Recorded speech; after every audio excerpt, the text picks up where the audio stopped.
You've waited all week for it, and now it's time to wind down and chill with Grit Daily. Hey everyone, welcome to Wind Down and Chill, and we've got a really special guest today. We've got Kathleen Inman of Inman Family Wines, and she's not only focused on sustainability, but she produces some of the best Pinot Noirs in the area. And we've got Kathleen actually standing live in her vineyard right now to come to talk to us. Hey Kathleen. Hi there, how are you? We're great. I know it's a little earlier over there in California, and how the vineyard's doing so far this summer. Yeah, so I have a sort of routine at this time of year as we're heading up towards harvest at the end of August, beginning of September. So I'm pretty much once a week checking in on the vineyards, and I'm at Pratt Vine Hill Vineyard, which is in the Laguna Ridge neighborhood of the Russian River Valley in Sonoma County. So it's just the grapes are going through veraison. That's the process where they are turning from green to eventually to black, because this is Pinot Noir vineyard. And they're all a sort of bronzy purple right now with little tinges of green. So I'm just going through looking to see where things need to be, where things are too crowded and fruit needs to be dropped, or where tractors have maybe damaged canes, and so there won't be enough leaves to properly ripen the fruit, so we'll drop those. And so I'm just going through, making notes, taking pictures, and getting the crew to come back in and make some adjustments. Well, we're going to jump right in there. You talked about a harvest at the end of August. Now, from what I've read about you, it sounds like you've been kind of ahead of that curve and picking your grapes earlier than your neighbors all the time. Can you tell us a little bit about that? Yeah, well, it's not all of the time, but I jokingly refer to myself as a grape groper. I go around and I'm feeling the grapes as they get riper and not just testing the sugar. Like, most people are picking their grapes based on the level of sugar in the grapes, the brix as we measure it. But I pick much more on taste, and because I try very hard to make wines as naturally as I can, and that means not adding water to reduce the alcohol or adding acid. So acid is really important for wines that are food friendly, and that's what my goal is, to make wines that pair well with food and have a sort of bright, refreshing sort of character. And so I want to pick when the acid is high, and that may be when the sugar is higher. So sometimes the alcohol, sometimes the grapes retain their acidity even though they're increasing the sugar, and that's okay. My goal isn't low alcohol wines. My goal is balanced wines that have the right amount of acidity. So that often means I am picking a bit earlier than other people, because I'm not waiting for some particular number on the Brix scale. I am looking for when they taste good. Now, you produce a number of Pinot Noirs and some Rosé, and including some bubbly versions. I'm a big fan of pink bubbles. Can you tell us which of the wines you produce? Which one's your favorite? Do you have a favorite?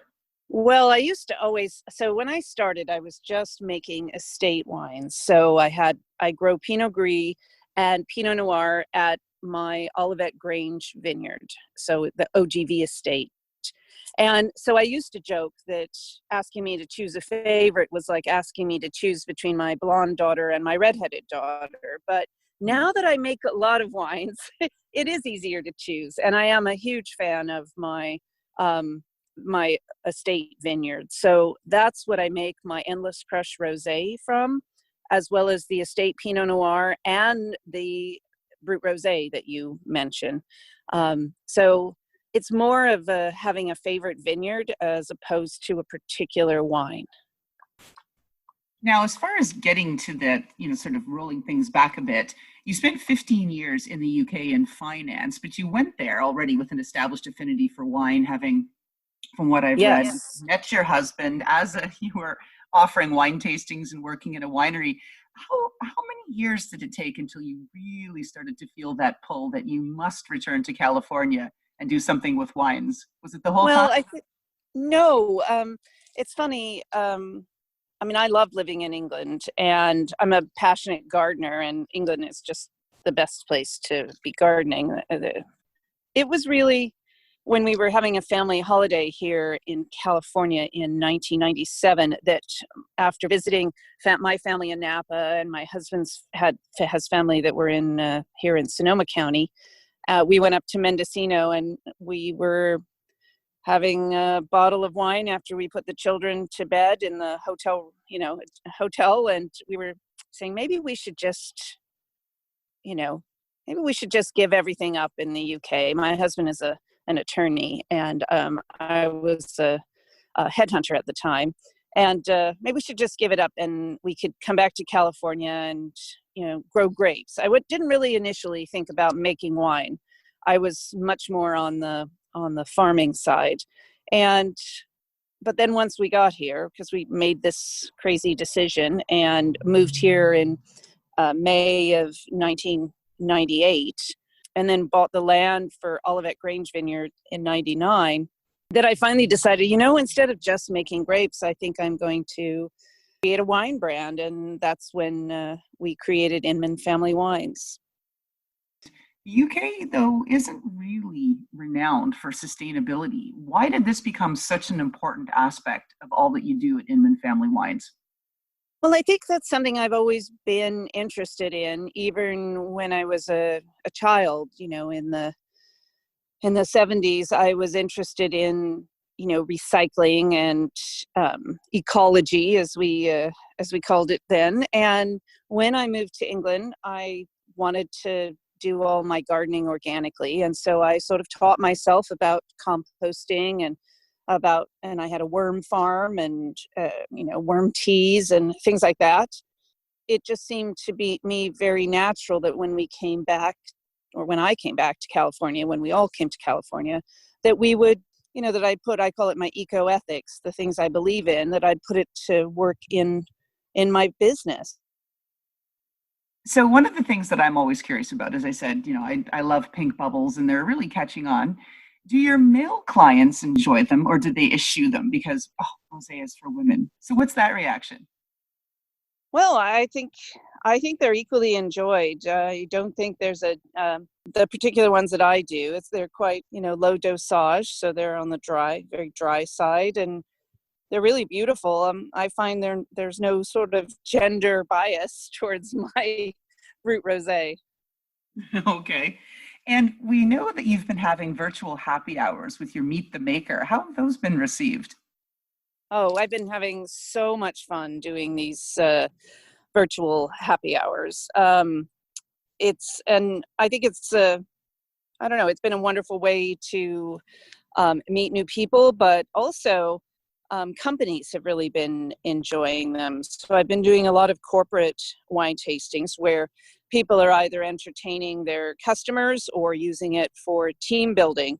And so Inman Family Wines sends out trios that I created of wines that have different themes. And then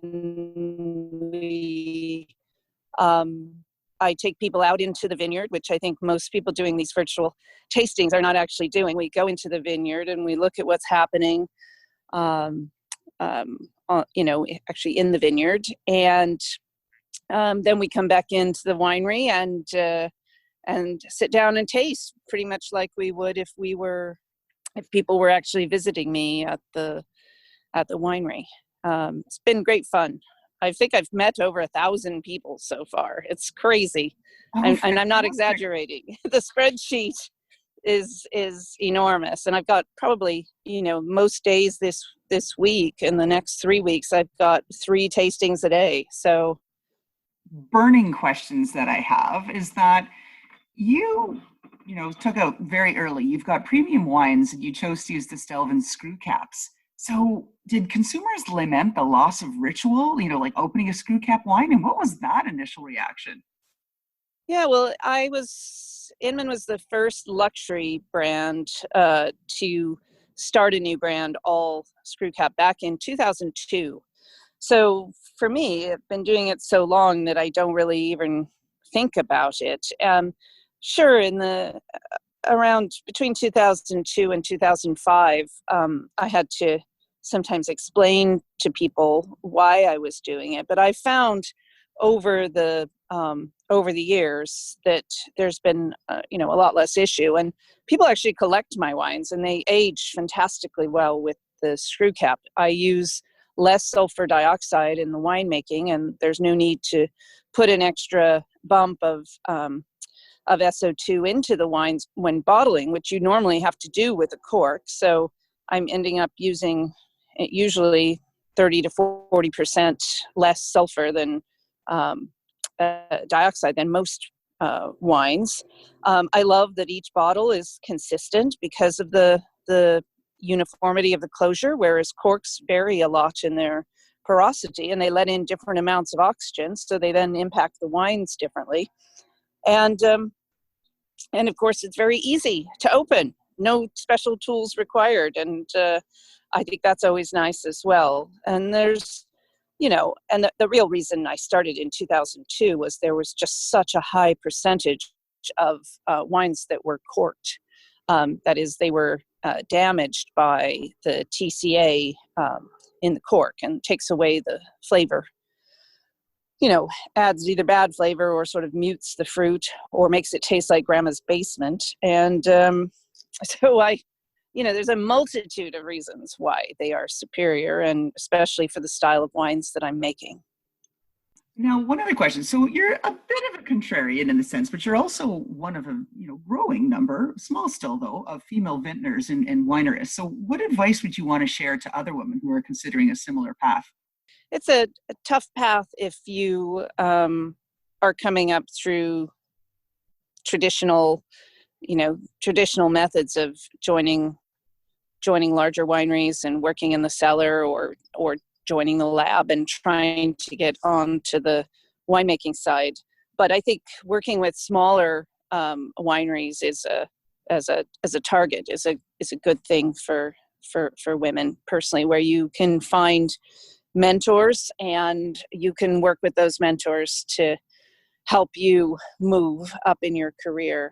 There is, I think it's still about just under 10% of lead winemakers are women.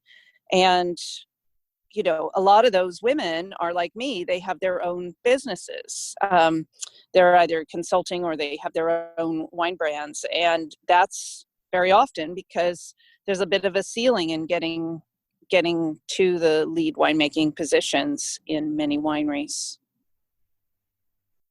So, what's it like to be a woman winemaker? And since I've never been a man as a winemaker, I really can't answer that question. And it's, I think it's, with all that's happening in the world and global warming and all those things that are happening because of all the pollution that we've created and effects on the environment, that minimizing our footprint is a good thing to do.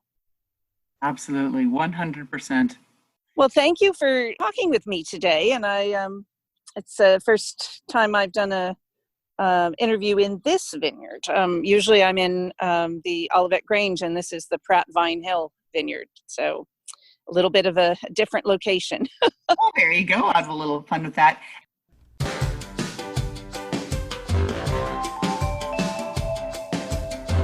Follow us at Grit Daily on social media and listen to all of our podcasts, including Like a Boss on Spotify, Apple, iHeartRadio, or your favorite platform. For special guest submissions, email Loralyn at gritdaily.com.